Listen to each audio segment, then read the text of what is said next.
Have you ever been to an art gallery, a local art fair, or some sort of art market looking at artworks that you may want to buy and thought to yourself, holy cow, why do these paintings cost hundreds or even thousands of dollars? Why would anyone pay for this? Is it even worth that much? In the last episode, I talked about why some paintings are astronomically expensive, like Picasso's or Van Gogh's, why some of these artworks sell for millions of dollars. But today, I want to talk about everyday art markets or local art markets where there are moderately successful or even relatively unknown artists selling their work. So here's a few things to keep in mind when thinking about the art market, or if you're thinking about buying art. Just like if you were to purchase goods or services from any other professional, you have to keep in mind that for an artist, there are raw material costs, labor, overhead, marketing and distribution, and profit. I'll use a painting as an example. In terms of raw materials, these could include things such as a frame, canvas, paints. Raw materials are often much more expensive than people realize, especially when artists want to buy professional, high-quality grade materials that are going to last.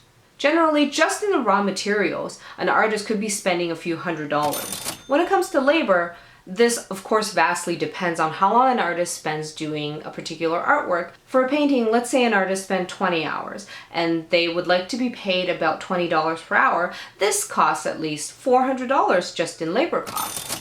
Just like any other business, an artist needs a studio to do their work. So then they have to pay for things like rent, electricity, heating, and/or other bills. Even if an artist works out of their own homes, they still need to account for expenses like having supplies, tools, desks, easels, accountants, lawyers, taxes, and these things need to be paid for somehow.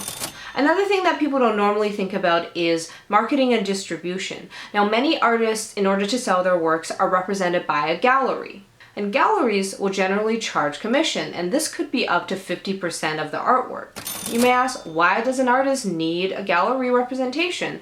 Now, in fact, they don't have to have one, but it's ideal to have one for many different reasons. One, it's an industry standard. It's kind of expected. Imagine if you invented a product, could you just go out on the street and sell it on your own? Probably, but you'll probably have a better chance finding distributors and finding retailers that already have the infrastructure.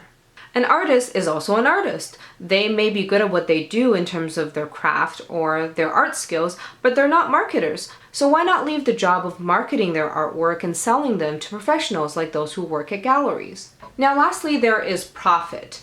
Of course, like any other job or any other business, an artist wants to make a profit. They want to make money. They don't just want to make back the raw cost and break even. After all, it's kind of how a big part of the economy works. We find it perfectly acceptable for retailers and/or other professional services to want to make profits. So why shouldn't artists be able to make profits? Now, how much in profits should they be able to make? Of course, that could be up for debate. So when you add up all of these costs, hundreds of dollars in raw material, possibly hundreds of dollars in overhead, hundreds of dollars in labor, and possibly hundreds of dollars paying commission to galleries, you end up with amounts that are very easily in the thousands. Now, as somebody who also works in the creative industry, I can totally empathize with how incredibly frustrating it is that the general public seems to think that the type of work we do is for some reason less valuable. Most people seem to think it's perfectly acceptable for professionals like accountants or lawyers to be charging their industry standard rates. Yet when they hire people like designers, musicians, or artists, they seem to forget that we're also people who are trying to make a living and who would like to get paid. And we definitely also can't afford to be giving our works away for free. To many people, art provides tremendous cultural, intellectual, and emotional value, and artists should receive the respect they deserve.